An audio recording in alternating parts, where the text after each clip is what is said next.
이렇게 하나님의 사람을 하나님께서 그 이스라엘에 보낸 목적이 무엇이라고 생각을 합니까?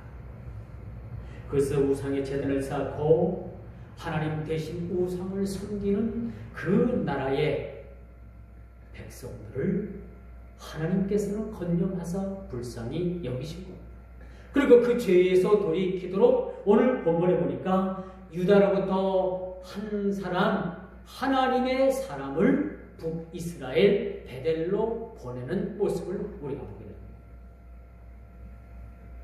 오늘날도 마찬가지죠. 전 세계적으로 하나님께서는 하나님을 알지 못하고 예수 그리스도를 알지 못하는 곳곳에 하나님께서는 선교사들을 보내주고 계십니다. 그래서 우리는 우리 스스로가 선교사로 하나님께서 보내신 그런 하나님의 사람이 되지 못하더라도 그들을 건념하사 그들을 온전히 하나님을 알게 하기 위해서 보내신 하나님의 사람들을 우리가 뒤에서 밀어주고 이끌어주고 우리가 협력해야 된다라는 것을 말씀드릴 수가 있겠죠. 우리가 가지 못하면 보냄받은 사람들을 우리가 서포터줘야 돼요. 이것이 우리가 선교사를 돕는 하나의 방법이라고 말씀드릴 수가 있습니다. 여러분, 이 우상의 범죄는 국가의 기강을 흔듭니다. 우리나라가 유구한 5,000년 역사를 가지고 있다고 해요. 근데 외국인들이 그렇게 얘기합니다. 우리나라가 유구한 5,000년 역사를 가지고 있다고 우리가 자랑하는 외국 사람들이 그래요. 참 대단하십니다. 그런 유구한 역사를 가지고 있군요. 그런데 당신들이 유구한 5,000년 역사를 가지고 있으면서 세계에 끼친 어떤 영향을 끼칩니까? 물어보네요. 그럼 이 대한민국이 5,000년 역사를 자랑하면서 과연 세계에 끼친 영향력이 뭔가? 우리가 한번 생각해보자. 별로 없는 것 같아요. 그렇죠?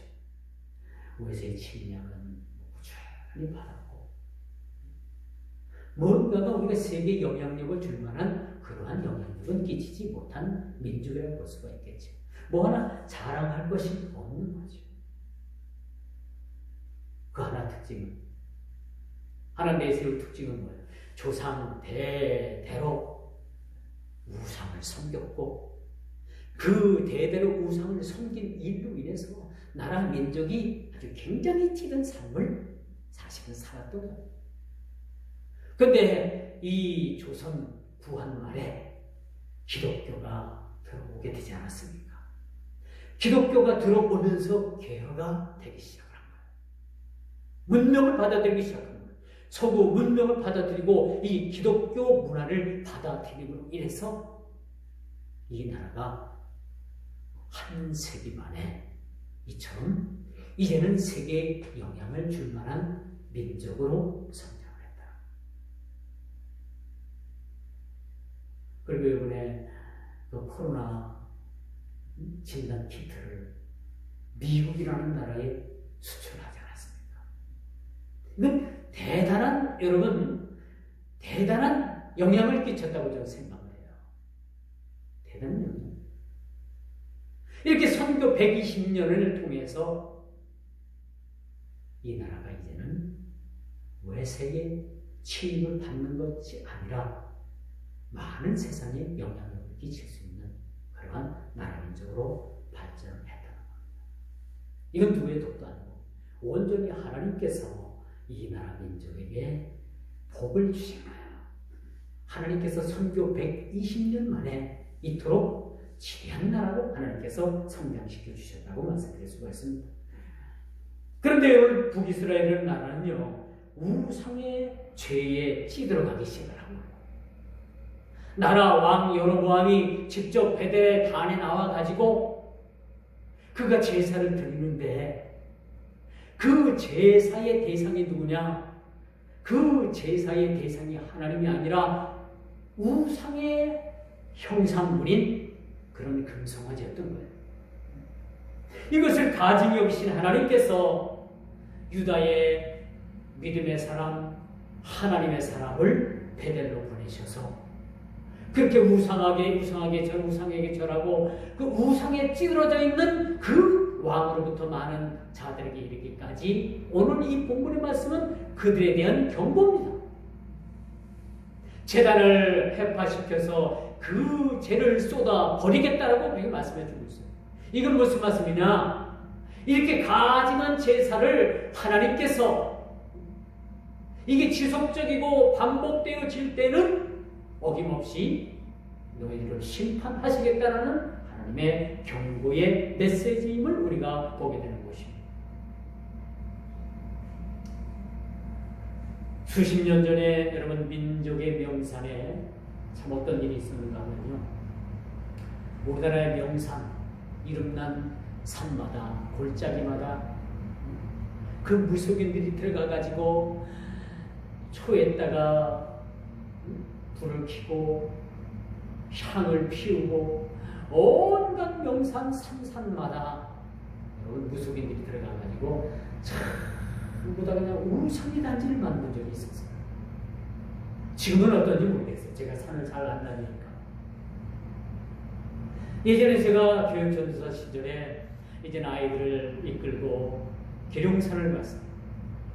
계룡산을 갔는데 그 계룡산 골짜기마다 푸닥거리라고 온갖 그 무속인들이 온갖 것들을 다 그냥 만들어 놓고 거기서 막 절을 하고 푸닥거리를 하고 여기저기에서 막 그냥 뭐 깽거리 두드리는 소리 여러 가지 소리들이 막 나고 계룡산을 올라가다가 이제 학생들을 다 모아놓고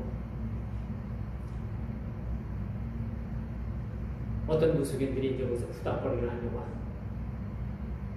그러고 한참 저희들이 이제 서서 야 얘들아 푸닥거리 못하게 우리가 기도하자 해가지고 이제 학생들 많고 우리 교육부장 집사님 많고 다 놓고 거기서 기도를 했어요. 한참 기도를 하는데 학생들 얼른 올라가세요. 그런 적이 있었어요. 이게 대한민국의 명산이라는 명산마다 전부 다 이름 있는 곳마다 골짜기마다 그런 무속인들로 인해 가지고 오염이 심각했던 적이 있었어요. 부산, 공주, 여러분 인천에 가면은 여러분 뭡니까 만이산, 곳곳 지리산, 무슨 도사가 어디지 어느 산에서 도 닦고 내려왔다 해가지고 여러분 써붙이는 거 여러분들 알잖아요, 그렇죠? 이런 곳곳에 이 대한민국에도 골짜기마다 엄청난 우상의 그런 일들이 지금도 벌어지고 있다라고 말씀드릴 수가 있습니다. 이건 국가적인 재앙을 초래하는 거예요, 사실. 이런 일들을 마땅히 여러분 국가적인 차원에서 이것이 정리되어야 된다고. 근데 아주 수십 년 전에 이런 차원에서 그 무속인들을 다 내려쫓고 화정민들을 내려쫓고 그런 일들이 있었어요. 그런데 이것은 어떤 그 무속인들을 단속하는 것이 아니라 명목이 뭐였냐? 자연보호 차원에서 그렇게 산에 가지고 움막 짓고 또 우상의 짓거리들을 하고 이런 사람들을 다 내려보내게 됐는데 그것이 무속인들을 단속하는 것이 아니라 자연보호 차원에서 그렇게 했다는 거예요. 여러분 어떤 명분이었든 간에 이 차원에서는 참 잘된 일이라고 생각을 합니다. 근데 지금 와서 보니까 또 그런 일들이 단속이 안 되다 보니까 곳곳마다 골짜기마다 그런 무속인들이 너무나도 들끓고 있다는 사실을 우리가 보게 되는 것이죠. 이런 일들은 여러분 참 국가의 기강을 흔들게 되는 일이라고 우리가 볼 수가 있습니다. 이 얼마나 이게 가정 싫은 일인가 우리가 한번 생각해 보자는 얘기죠. 얼마 전까지만 해도 우리 교회 밑에 이 통 밑에, 그렇죠? 우리 통 밑에 그 무당이 막 있었잖아요. 저는 지나갈 때마다 그것이 몸내 아쉬웠고 몸내 불편했어요, 사실은. 근데 어느 날 갑자기 하나님께서 한 방에 해결해 주신 거 아닙니까? 그렇죠? 우리가 깨어있지 아니하고 그런 일들에 기대한 관심 갖지 아니하고 그런 일들이 우리가 무관심에 있다면 또 어느 누군가 어느 집단이 어느 무속인들이 들어와서 또 우리 턱 밑에 창을 켜놓고 있을지도 모르게 되는 일이라고 우리가 볼 수가 있습니다. 예전 여러분 공산주의와 이 자유민주 국가가 대치하고 있을 때 미국과 소련이 아주 첨예한 대립을 하고 있을 때 아닙니까? 그런데 소련에서 쿠바에다가 미사일 기지를 건설하게 됐어요. 그렇죠? 미사일 기지를 쿠바에다가 건설한다고 하니까 미국에서 뭐야? 항모를 그러니까 큰 배, 항공모함을 띄워가지고 전면전에 나서겠다고 소련에게 선전포고를 하니까 구소련에서 그 쿠바에다가 미사일 기지를 건설하는 것을 백지화시켰습니다. 여러분 지도를 보면 잘 알겠지만은 쿠바는 뭐예요? 미국의 턱 밑이에요. 미국의 턱 밑에다가 미사일 기지를 소련에서 건설하면 어떻게 됩니까? 미국에서는 굉장한 그런 안보적인 위협을 겪을 수밖에 없다는 얘기입니다.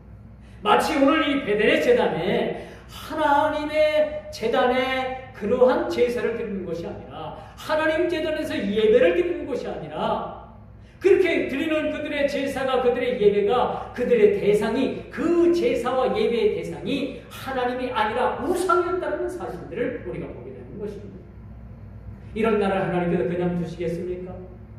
이런 나라를 하나님께서 축복해 주시겠습니까? 이러한 나라를 하나님께서 그냥 놔두고만 보시겠습니까? 절대 그럴 수가 없는 것이죠.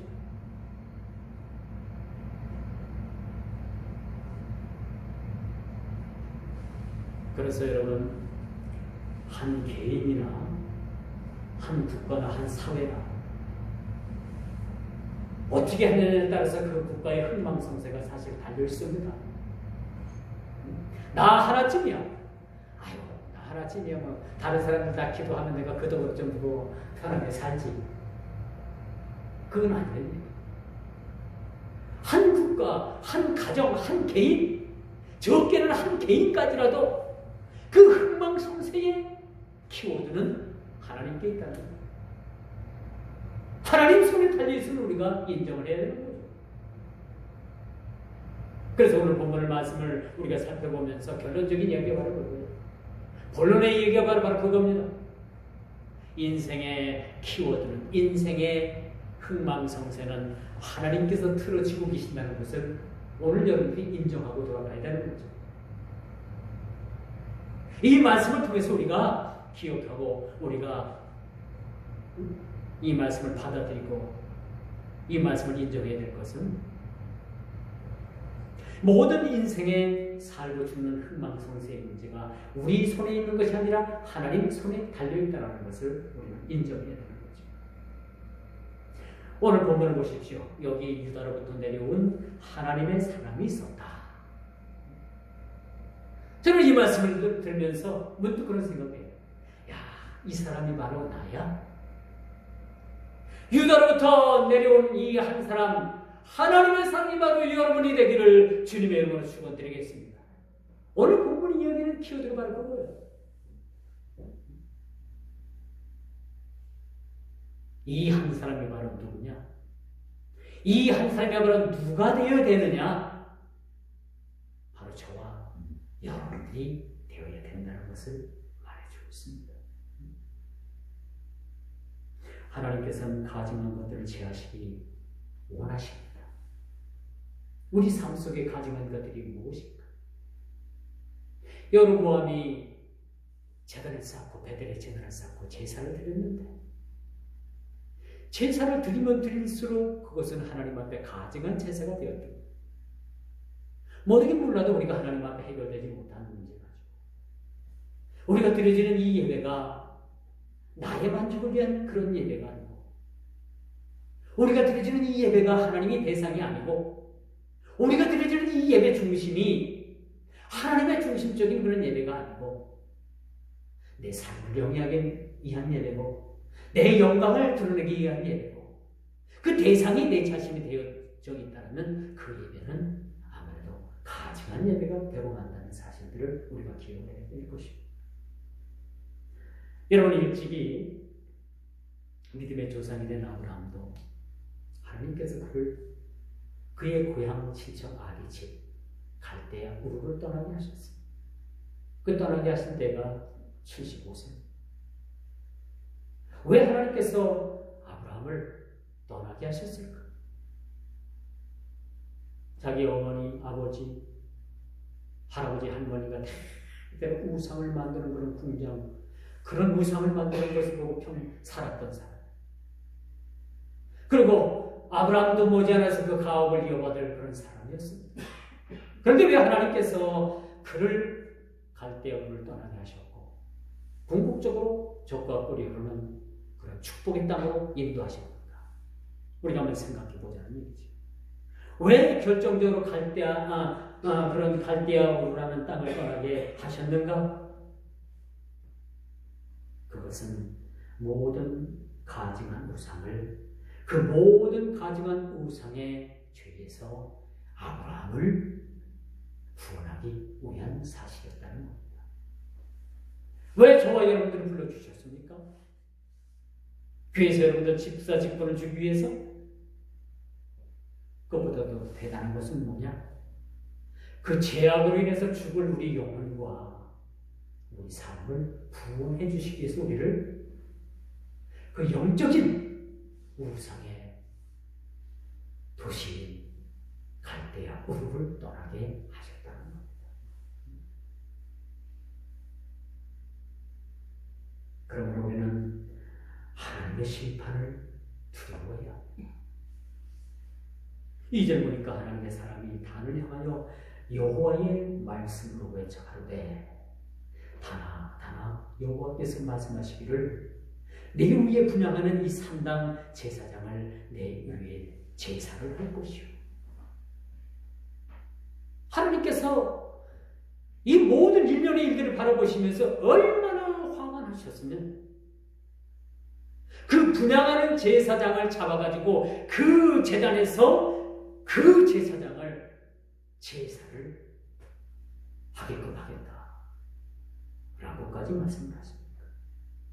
이건 바로 저주를 얘기하는 거예요. 저주. 하나님의 저주를 얘기하는 겁니다. 또 사람의 뼈를 내 위에 사르리라. 단이 갈라지면 그 위에 있는 재가 쏟아지니라. 그렇게 말씀합니다. 하나님께서 그 재단을 해파시키겠다는 거예요.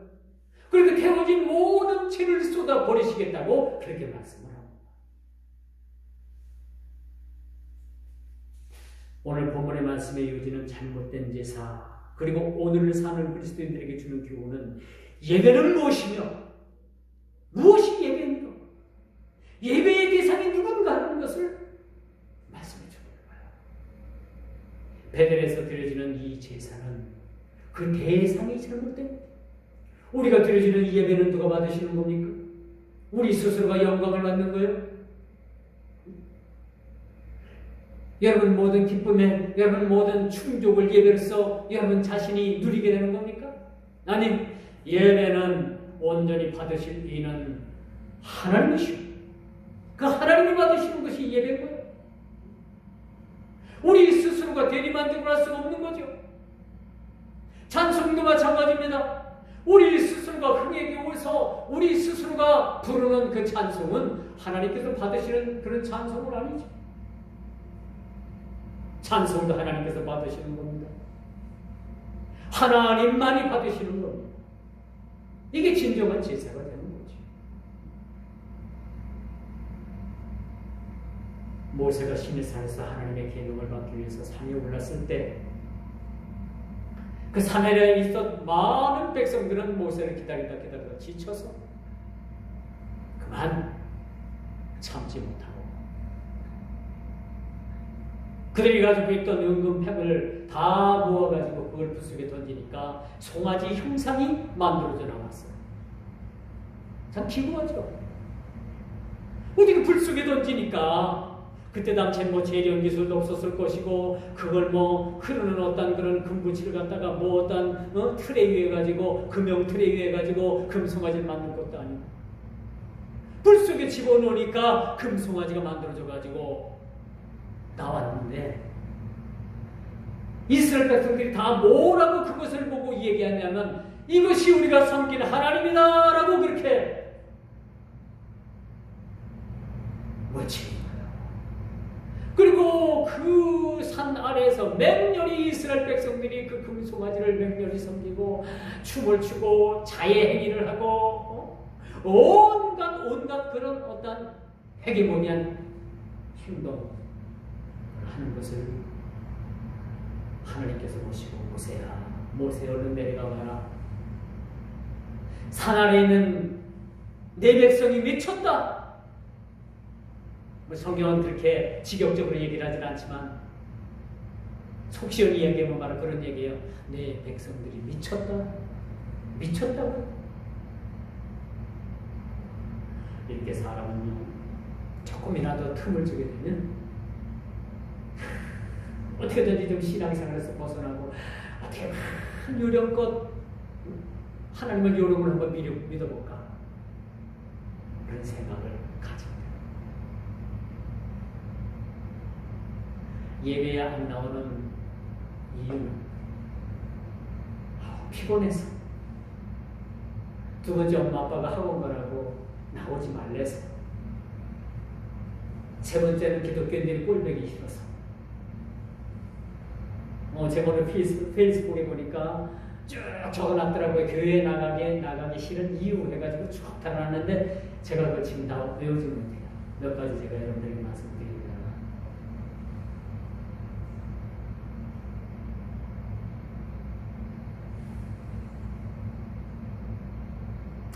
이렇게 하나님의 사람의 경황된 모습에 하나님의 심판에 대한 외침은 거침이 없었습니다. 그렇게 우상하게 절하고 우상에게 제사하는 이 여로보암을 오늘 하나님의 사람은 뭐예요? 이 제사를 멈춰라. 이 제사를 멈추라는 거죠. 그리고 우상 앞에 범죄하는 여로보암의 손을 마르게 하셨습니다. 여로보암은 자신의 종교 정책이 순탄하게 진행되어 마침내 거국적인 종교 행사를 가지게 됨으로 인해서 갑작스런 선지자의 출현과 모욕적인 발언을 그가 듣게 되면서 극도로 분개를 했다는 사실을 우리가 보게 됩니다. 아니, 성스러운 이런 제사에 유다의 선지자라고 한 사람이 와가지고 이 제사를 방해를 하는 거거든요. 그래서 그의 손을 들어서 그의 부하들을 통해서 이 유다에서 온 이 하나님의 사람을 잡아들이라 라고 명령을 하게 되는 거죠.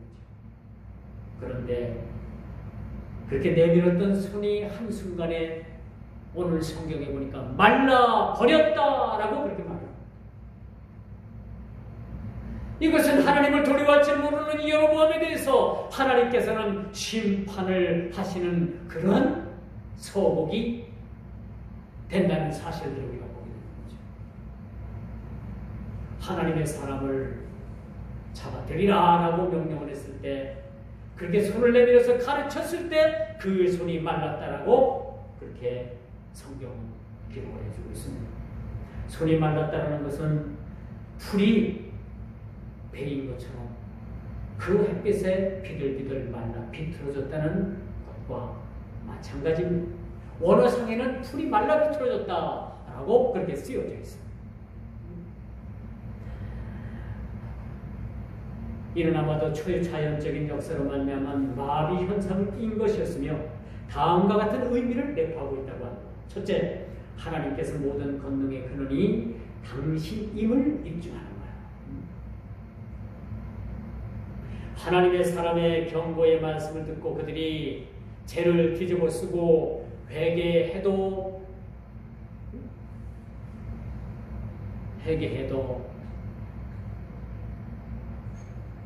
시험찮은 판인데 하나님의 사람을 잡아들이라. 그 다음에 결과가 뭡니까? 여로보암의 손이 그런 풀잎처럼 말라버린 거예요. 이것은 모든 권능의 근원이 하나님께 있음을 입증해 주는 거예요. 두 번째, 하나님께서는 당신의 일을 수행하는 자를 보호하신다는 사실들을 우리는 기억을 해야 합니다. 그러면 우리가 이 죄악 세상에 나가서 하나님의 복음의 말씀을 외칠 때 네, 우리가 행여나 복음을 전하다가 어떤 낭패를 당하고 모멸감을 갖게 되고 어떤 큰 어려움을 겪게 될까봐 우리 스스로가 우리가 해야 될 일들을 우리가 하지 않는다면 이것은 하나님의 권능과 능력을 축소하는 겁니다. 우리 스스로가 하나님의 능력과 권능을 우리 스스로가 축소해버리는 거예요. 그렇기 때문에 우리는 담대히 나아가야 되죠. 대적들의 어떤 핍박도 하나님의 사람을 상하게 할 수 없다라는 사실들을 우리는 보게 되는 겁니다. 그러면 우리가 세 번째, 가증한 제단을 하나님께서 둘러 엎으셨습니다. 제단을 하나님께서 갈라지 못하셨습니다. 깨부셨습니다. 그리고 제단 위에 있던 제들을 다 둘러 엎으셨습니다. 제가 제단에 쏟아졌다는 것은 곧 하나님께서 여로보암의 희생제사를 연락하지 않으셨다는 것. 그 제사를 가증히 여기셨다는 거예요. 우리가 늘 생각하는 건 바로 그겁니다. 우리 예배가 오로지 하나님께서만 영광 받으시는 거예요. 우리 예배가 하나님께서만 기뻐 받으시는 예배가 되는 거죠. 이렇게 희생의 제사를 연락하지 않으셨다는 것, 그 제사와 제단이 부정하다는 사실을 보여주는 거예요. 바울은 성도들이 교제를 금할 대상으로서 탐남을 금하고 있습니다. 탐남하는 자가 바로 누구냐? 바울은 이런 자를 경계하라고 했습니다. 우상 숭배하는 자, 후욕하는 자, 술 취한 자, 도색하는 자, 분쟁을 조성하는 자, 이런 자들을 멀리하라. 로마서 16장 17절입니다. 고린도전서 5장 11절, 데살로니가후서 3장 6절, 14절, 디모데후서 3장 5절, 야고보서 4장 4절, 요한 2서 10절의 말씀에 이렇게 말씀하고 계십니다.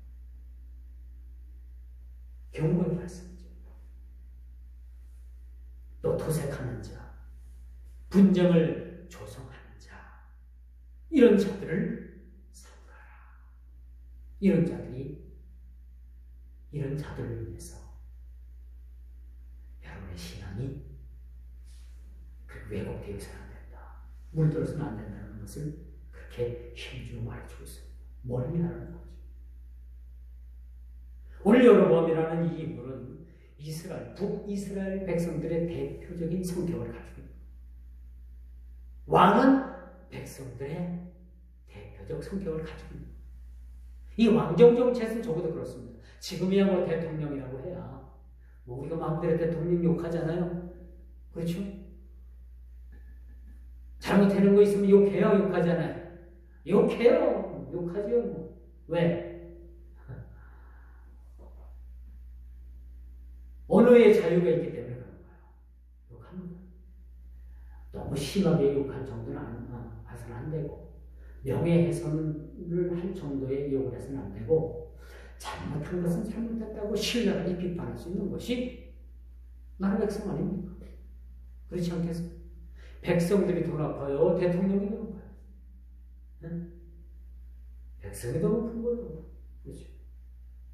그 4,500만, 5천만 가까이 되는 민족의 한 개인이 대통령을 뽑아준 거예요. 대통령은 뭐예요? 국민의 불만한 것이 대통령이 아니라 그 4,700만 백성들의 모순꾼입니다. 일꾼으로 뽑아줬으니까 일을 열심히 해야 되겠죠. 모순이죠. 그렇죠? 잘못하면 뭐예요? 혹독한 그러한 평가도 받아야 준비를 하는 것이 대통령 아닙니까? 나라의 지도자들 아닙니까? 저는 적어도 그렇게 생각합니다. 여로보암이라는 이 인물, 나라 백성의 대표적 성격을 가지고 있는 사람이었습니다. 하나님께서 이 여로보암을 꾸짖고 손을 마르게 하고 이 여로보암을 하나님께서 심판하시는 이 모습을 우리가 보면서 북이스라엘의 죄를 누구에게 묻고 계십니까? 바로 북이스라엘의 백성의 대표인 여로보암에게 묻고 계신다는 겁니다. 우리도 마찬가지예요. 여러분들을 하나님께서 세워주셨고 하나님께서 여러분 우리 모두가 다른 길, 어긋난 길로 갈 때는 여러분 모두와 저와 여러분들에게 모두에게 주어진 이 대표적인 성격, 이런 이유로 인해서 저와 여러분들을 가장 먼저 하나님께서 징책하신다는 사실들을 우리가 기억을 해야 되는, 그렇겠죠? 여로보암을 하나님께서 그렇게 벌을 내리시고 징계를 허락하시는 것은 적어도 백성들이 너희들의 그 대표자적인 여로보암을 내가 어떻게 하는 걸 봐라. 백성들은 다 보고 있었을 거예요. 백성들 스스로가 깨달을 수 있도록 하나님께서 그 대표적인 성격을 가지고 있는 여로보암을 징치하고 있는 것을 우리가 보게 됩니다. 여러분, 교회가 잘못되면 가장 먼저 주의 종을 칩니다.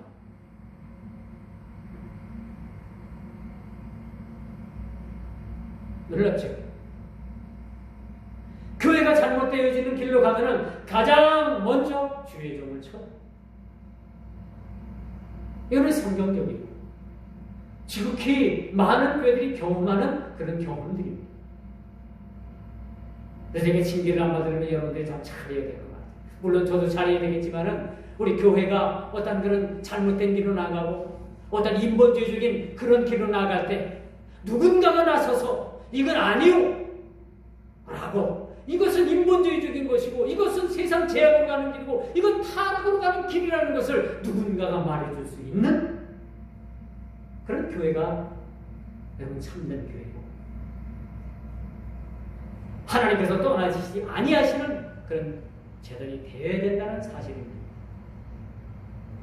아무리 교회가 화려하고 아무리 벽들이 높이 올라가고 담장이 높이 올라가고 건물 사이즈가 커지고 층층이 올라가고 1년 예산이 수십억 수백억이 되고 수백만 명이 모여도 그곳에 하나님께서 그 제단을 떠나셨다라면 그건 교회의 형태를 갖추고 있을지 몰라도 1년 예산으로 인해서 많은 지출을 할지 몰라도 많은 사람들이 그 큰 교회 다닌다는 그 자부심을 가지고 자랑할지 몰라도 그곳에 진리의 말씀이 떠나고 그곳에 하나님의 임재가 떠나 있는 곳이라면 그것은 이미 교회의 기능과 교회의 상징성을 잃어버리는 것이라고 우리가 볼 수가 있습니다. 모르게 몰라도 이 나라도 큰 교회라고 자칭하는 교회들 가운데서도 인본주의적인 교회가 얼마나 많은지 몰라요. 인본주의적인 교회를 흐르는 교회는 이미 하나님의 임재가 없습니다. 이미 하나님께서 그것을 계시지 않습니다. 겉은 화려하고 수려하더라도 수백만 수천 명이 몰려드는 그런 세계 제1의 교회를 가지고 있다 할지라도 그곳에 하나님께서 계시지 않는다면 마냥 세상 말로 도둑이 되는 거예요. 바로 이거 그걸 안 거예요. 하나님께서 거하시는 주의자, 하나님께서 임재하시고 하나님께서 이끌어 가시는 재단, 하나님께서 중심이 되시는 재단, 주님의 이름만이 드러나는 재단. 어느 목사님은 24시간 중에 22시간을 엎드려서 기도를 합니다.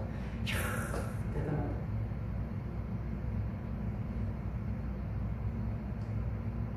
그걸 보면서 한편으로는 야, 어떻게 그럴까 그런 생각도 하지만 어느 한편으로는 그게 하나님 앞에 자기 의를 드러내는 하나의 범죄의 재료가 된다는 사실도 알고, 나는 22시간 기도한다. 그럼 하나님의 국민은 몇 시간이나 될까? 그런 생각도 한번 해요. 우리가 진정한 그리스도인은요, 자기 자신의 부족함을 가장 잘 알고, 내 부족함을 가장 잘 내 자신이 알기 때문에 내가 그 가장 부족하고 연약한 부분들을 하나님의 국률로 채울 수 있는 자가 가장 하나님을 잘 알고 하나님의 국률을 기다리는 하는 사람이라고 볼 수가 있는 겁니다. 나는 92%를 내만족으로 채운다고 하는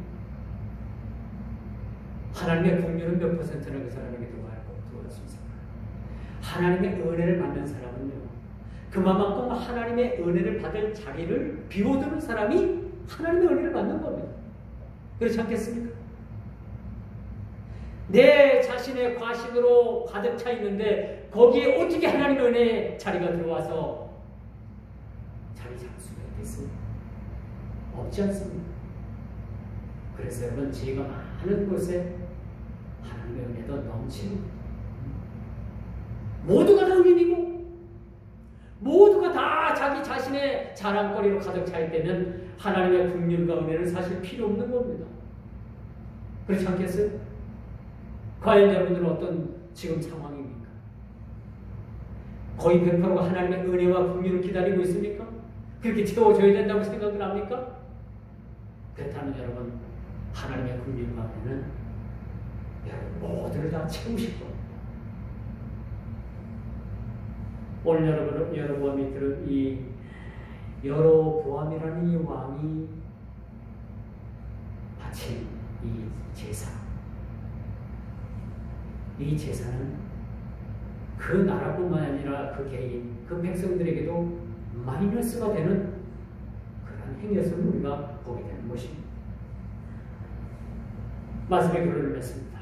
고린도후서 6장 15절을 보니까 그리스도와 벨리알이 어찌 조화를 믿는 자와 믿지 않는 자가 어찌 상관하며 하나님의 성전과 우상이 어찌 일치가 되리요? 라는 말씀을 드리고 있습니다.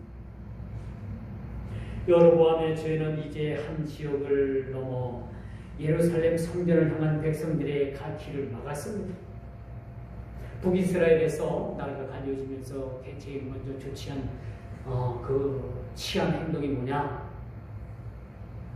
많은 사람들이 예루살렘을 향해서 그 성전을 향해서 나아가는 길목을 막아버렸습니다. 더 이상 왕래를 못하게 하고 예루살렘을 향해서 제사 드리러 가는 그런 성전을 향해서 가는 무리들을 막아서 베델의 제단을 쌓고, 이 베델의 제단에 있는 것이 바로 너희 하나님이다 라고 그렇게 종교적인 어감 내지 차단을 했던 사실들을 우리가 보게 됩니다. 지금 전 세계가 코로나 바이러스로 인해 가지고 온라인 예배가 등장을 했어요. 이 예배 때문에 많은 교회들이 또한 이렇게 여러 가지 시행착오도 겪고, 어떤 교단에서는 우리는 죽어도 현장 예배 드려야 되겠다. 이걸 무슨 일제 신사 참배 때마냥 이것은 무슨 일사의 각오다 라고도 얘기를 하고 여러 가지로 얘기를 했습니다만 지금도 의견이 분분해요. 그래서 어떤 교회는 현장 예배를 드리다 코로나 바이러스가 발병을 했던 교회들도 있고요. 어떤 교회는 또 온라인 예배를 통해 가지고 예배를 드렸고, 그래서 지금도 그런 이야기가 흘러나오고, 이게 예배냐? 온라인 예배가 예배냐? 변질됐다, 예배의 정신에 어긋난다 라는 주장을 하는 부류도 있습니다. 그래서 이제 시간이 지나가게 되면 또한 평가가 나올 수 있겠죠. 무엇이 참된 예배이고 하나님께서 받으시는 예배인가? 라는 것을 우리는 깊이 한번 생각해 봐야 합니다. 이 사태에 온라인 예배가 예배냐? 아니다, 우리는 코로나 바이러스에 다 걸려도 우리 교회의 성도들의 3분의 1을 잃어버려도 우리는 현장 예배를 고집하겠다 라는 예배가 진정한 예배인가? 오늘 닥쳐진 이 상황에서 우리가 무엇이 하나님 앞에 드려질 그런 진정한 예배고 기쁨의 예배인가?